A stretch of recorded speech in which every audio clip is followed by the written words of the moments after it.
Hi. మనం Tamil Nadu election చూసుకుంటే ఇప్పుడు టీవీకే ఎమ్మెల్యేస్ రిజైన్ చేస్తే సిచ్యువేషన్ ఏంటి అని మెయిన్ పాయింట్. అంటే డిఎంకే ఏడిఎంకే కలిసి కొత్తగా మెజారిటీ నిరూపించుకుంటే వాళ్ళు సీఎం అవుతారు. అందుకని టీవీకే రిజైన్ చేయాలని చూస్తుందని టాక్. సో ఇది నిజమా కాదా చూద్దాం. సపోజ్ 234 సీట్స్లో 108 టీవీకే గెలిస్తే ఇప్పుడు వాళ్ళు ఫామ్ చేయడానికి ఇంకా టైం ఉంది. అంటే ఇంకా 118 కావాలి. 118 కావాలంటే మిగతా సపోర్ట్ చేయాలి. కొన్ని చేస్తున్నాయి, కొన్ని చేయట్లేదు. సో డిఎంకే ఏడిఎంకే కలిస్తే అవి గవర్నమెంట్ ఫామ్ అవుద్ది.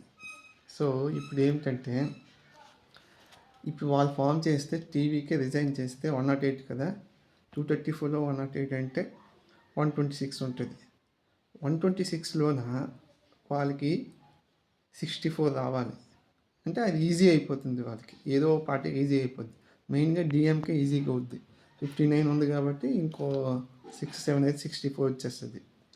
అయితే ఇప్పుడు అలా కాకుండా ఏడిఎంకే మిగతావన్నీ సపోర్ట్ చేసామనుకో, INC 5, PMK 4, IUML 2, CPI 2, VCK 2, CPM 2, ఇలాగా డికే 1, బీజేపీ 1, అమ్మమ్మకల్ 1, ఇవన్నీ చేసామనుకోండి. దేనికి? ఏడిఎంకే చేస్తే 47 కదా, అప్పుడు దగ్గర అవి కూడా మ్యాక్సిమం అవ్వచ్చు. కానీ ఇటు సగం చేస్తే ఏవి అవ్వవు, ఏ గవర్నమెంట్ ఫామ్ అవుతుంది. లేదు విజయ్కి ఇవ్వకుండా మేమే ఫామ్ చేయాలనుకుంటే ఎవరో ఒకరు సపోర్ట్ చేస్తే వాళ్ళు అయిపోతారు. అయితే ఇప్పుడు మిగతా ఈ 108 రిజైన్ చేస్తే అవి మళ్ళీ ఎలక్షన్ అవుతాయి. కానీ ఇక్కడ అయితే ఇప్పుడు గవర్నర్ కూడా చూస్తారు, చూసి సిచ్యువేషన్ బాగాలేదు, ఇలాగా ప్రజలు కూడా ఒప్పుకోరేమో అని ఆయన ప్రెసిడెంట్ రూల్ పెట్టేస్తారు, రిక్వెస్ట్ చేస్తారు. అప్పుడు సెంట్రల్ గవర్నమెంట్ నుంచి ప్రెసిడెంట్ రూల్ స్టార్ట్ అవ్వచ్చు.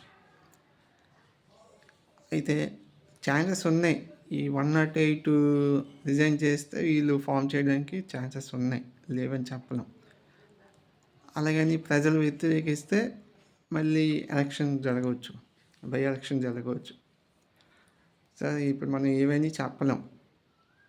అది మెయిన్గా టీవీకేలోన కామన్ పీపుల్ ఎక్కువ ఉన్నారు, ఎమ్మెల్యేలు అయ్యారు. మరి అది మనసులో ఉంచుకొని అక్కడ ఉన్న గవర్నమెంట్ ఫామ్ అవ్వాలని అందరూ అనుకుంటున్నారు. మరి దీనికి మిగతా వాళ్ళు ఒప్పుకోవట్లేదు, మిగతా పార్టీస్. ఎలాగైనా విజయ్ వస్తే మాకు కొంచెం కష్టం నెక్స్ట్ టైము అని ఇవన్నీ సపోర్ట్ ఇవ్వట్లేదు కొన్ని పార్టీస్.